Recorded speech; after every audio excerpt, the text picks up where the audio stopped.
focus of today is Chapter 4 in the book Rich Dad Poor Dad, The History of Taxes and the Power of Corporations. First, the history of taxes was explained. To sum up the history of taxes, at one point taxes weren't mandatory. However, taxes were demanded in Britain for the fight against Napoleon, which happened from 1799 to 1816. Along with that, in America to pay for the Civil War, which lasted from 1861 to 1865. And then in 1874, England made taxes permanent. And in 1913, a thing called income tax became permanent in the United States.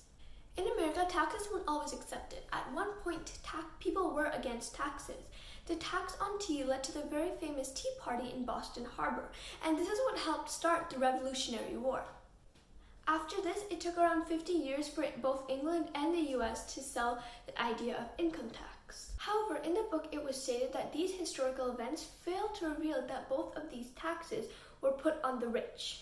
I sort of disagree with this because this statement may be true in the two examples we've given in the book, but before the French Revolution, taxes were being paid by the poor and the taxes were being given to the rich and the king. And the rich had everything that they had because of the poor paying taxes to the rich, and the poor already had nothing to survive on.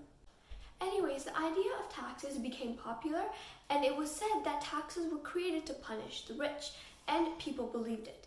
In the end, they ended up casting a vote, and taxes became a legal thing.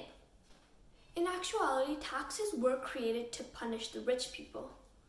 But taxes ended up punishing the people who voted for there to actually be taxes, which are the poor and the middle class. And once the government got that taste of extra money, their appetite grew and they became greedy. Along with that, as the government grows, more tax money will be needed to support the government. And along with that, taxes were only possible because so many people already believed in Robin Hood. Take from the rich and give to everyone else. It was also stated that the knowledge of legal corporate structure is what gives the rich a wide advantage. The rich have always outsmarted the take from the rich kind of people.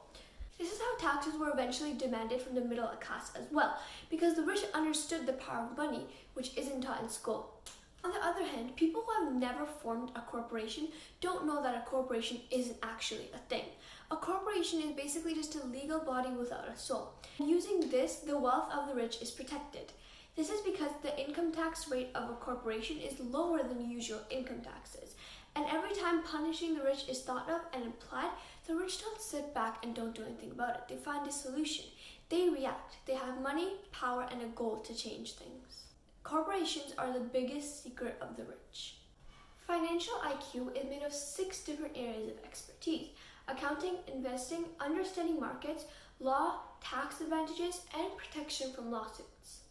The difference between the rich and the poor is that business owners with corporations earn, spend, and then pay tax, whereas employees who work for corporations earn, pay taxes, and then spend any money that's left over.